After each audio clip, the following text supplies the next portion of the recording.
Prasad. Prasad. Do you know that we are supposed to see everything in our life as prasad? Did you know that? Just like, who here has ever lived in a circumstance where there were servants? Who here has ever been or visited any place where there were servants? Just a few of you. Have you ever been to someone's home in India where there were servants? Anybody? Okay, a few. So, let's assume it's a nice situation. Do the servants get food? Do they get clothes? Do they get a place to stay? If it's a good family, do they take decent care of their servants? When I grew up, there was a servants' quarters in the house. Is this building arranged like that, so there were servants' quarters? Who's staying there now?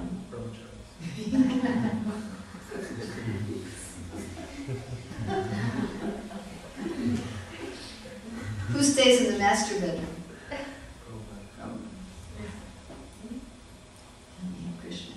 This must have been the ballroom.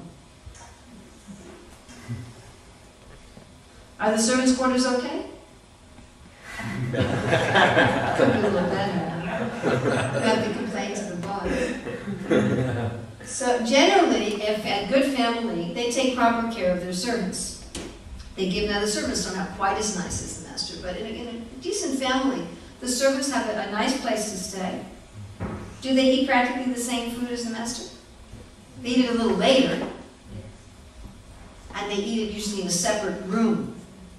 You know, generally, I mean, sometimes we have to be doing it, but generally we're not supposed to be eating in front of the deities. First, Krishna eats in his own, and servant eats. We find Krishna and the queens, after they would sport in the water, they would give their used clothes to the servants. And just imagine those clothes, silk covered with diamonds and rubies and gold. So everyone is Krishna's servant. Everyone. Not just us who are actively working at being Krishna's servant, but everyone is Krishna's servant. So everything that Krishna is providing is his prasad, it's his mercy. He's giving out of love to his parts and parcels. Even those who are antagonistic to him, Krishna is still engaging them in his service, even indirectly. So just like my son-in-law's father, Judy Kirti, who worked as Prabhupada's personal servant, and sometimes Prabhupada would give him a sweater or socks or something like that. How do you think he felt about those gifts? How would you feel if Srila Prabhupada gave you his sweater to wear? We would feel very honored. You'd feel very honored. How would you feel when you were wearing it? Very elevated.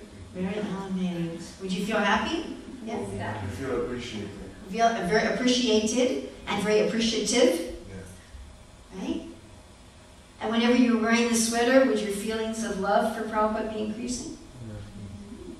Would you be warm? You'd be warm too, wouldn't you? Right? So physically you'd be taken care of. Your heart would be very warm, right? Okay. But also you'd be physically taken care of. Harisari tells how at one time he wanted to spend some of his own money to buy a dhoti. Prabhupada says, no, you keep your money for emergencies. And Prabhupada personally gave him the money to buy a dhoti. Yes? But I will not wear it, Prabhupada sweater myself.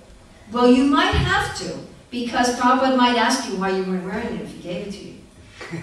So if Prabhupada saw that you didn't have a sweater, don't you do that? So let's say you see one of the ladies in the ashram has no sweater, and let's say that you had 3, and you gave her one and she didn't wear it. How would you feel? Wouldn't you want her to wear it? If she just put it on her altar and she was worshiping, here's going to this sweater.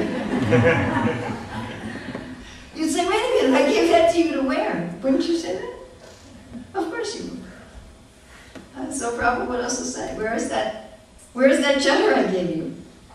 Why are you still calm? So everything that we have, why don't we think right now, we're all wearing clothes. Where do these clothes come from? Who gave us these clothes?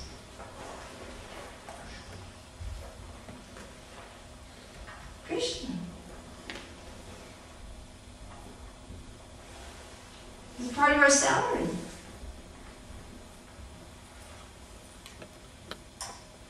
This is his gift to us. Oh, you're serving me. Here's a dough. Here's a watch. It's Krishna's. So you have pen, paper, bag. Hey, dude, what do you have right now? It's coming from Krishna. That was the mood of Sudama Brahmana.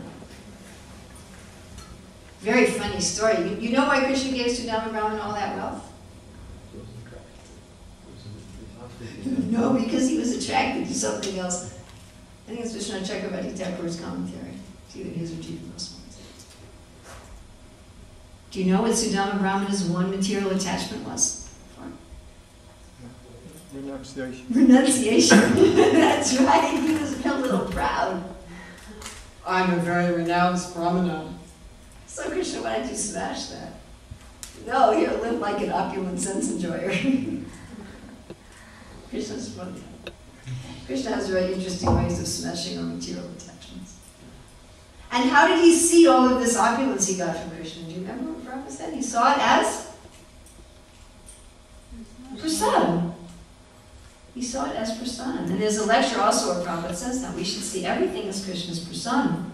And Bhaktisiddhanta Saraswati, in his purport to one of the later Brahma Samhita verses, there's 5 verses at the end which explain basically the practice of sadhana bhakti. And in one of them, Bhaktisiddhanta Saraswati doesn't use the word prasadam, I forget exactly the terminology. He says the same kind of thing, that one should see everything one has in the world as the gift of God.